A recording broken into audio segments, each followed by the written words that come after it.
బ్రిటిషర్ల మాదిరి Congress party British సాంప్రదాయాలను, British యొక్క ఆచార వ్యవహారాలను, బ్రిటిష్ వారసత్వ రాజకీయాలను వంట పట్టించుకొని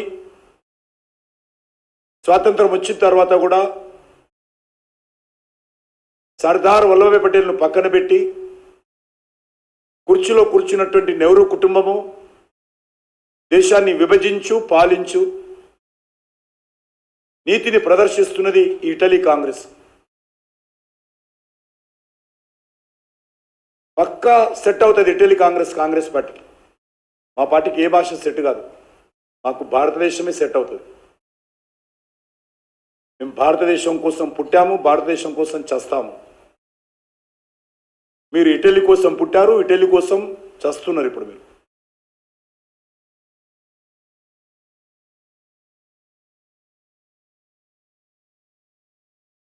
నేను ఒకటే అడుగుతా ఉన్నాను, ముస్లిం రిజర్వేషన్స్ ఏ ప్రాతిపదికన తీసుకొచ్చారు?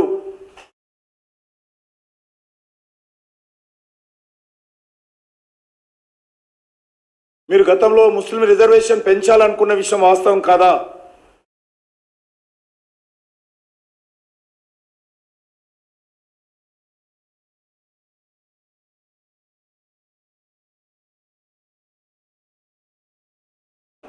జిన్నా ముస్లిం లీగ్గా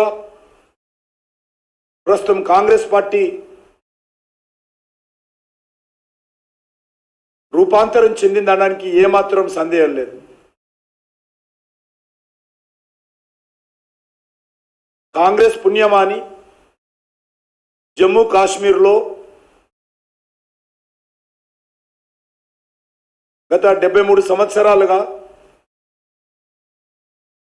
జిన్నా రాజ్యాంగాన్ని అమలు చేసినటువంటి సిగ్గులేనటువంటి పార్టీ కాంగ్రెస్ పార్టీ.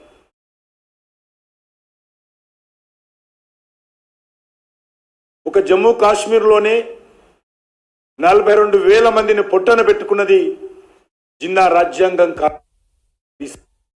ఈ కాంగ్రెస్ పార్టీ. 42,000 ప్రజల రక్తాన్ని దాగింది కాంగ్రెస్ పార్టీ ఆర్టికల్ 370 కారణంగా.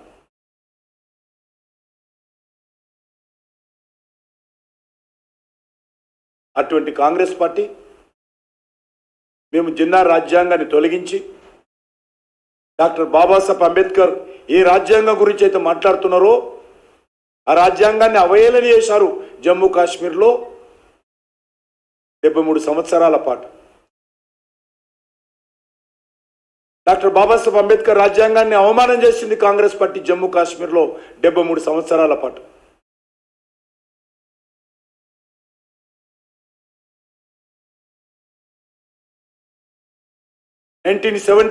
లో డాక్టర్ బాబాసాహెబ్ అంబేద్కర్ రాజ్యాంగాన్ని కాలరాచి ఇష్టా రాజ్యంగా ఈ దేశంలో ఎమర్జెన్సీ పెట్టి పత్రికా స్వేచ్ఛను హరించి ప్రజా సంఘాలను జైల్లో పెట్టి లక్షలాది మంది రాజకీయ నాయకులను జైల్లో పెట్టి అధికారం కోసం గడ్డి తిన్నది కాంగ్రెస్ పార్టీ. ఆ రోజు ప్రజాస్వామ్యాన్ని రాజ్యాంగాన్ని కాలరాచింది కాంగ్రెస్ పార్టీ. రాజ్యాంగం గురించి మాట్లాడే నైతిక కాంగ్రెస్ పార్టీకి ఉందని అడుగుతా ఉన్నా.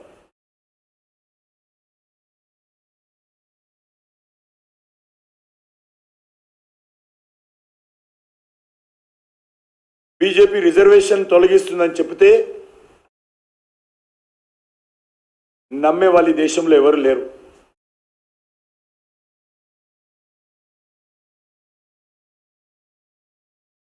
తప్పుడు ప్రచారాలతో దుష్ప్రచారాలతో ఏదో రకంగా దేశంలో గెలవాలని, తెలంగాణలో గెలవాలని ఒక కుట్రపూరితంగా కాంగ్రెస్ పార్టీ మాట్లాడుతూ ఉంది. నేను ఒకటే అడుగుతా ఉన్నాను, ఈరోజు తెలంగాణలో బీసీల రిజర్వేషన్స్ గండి కొడుతున్నది ఎవరో రేవంత్ రెడ్డి చెప్పాలి. ఈరోజు బీసీల రిజర్వేషన్కు అన్యాయానికి కారణం కాంగ్రెస్ పార్టీ కాదా? రాహుల్ గాంధీ చెప్పాలి, సోనియా గాంధీ చెప్పాలి.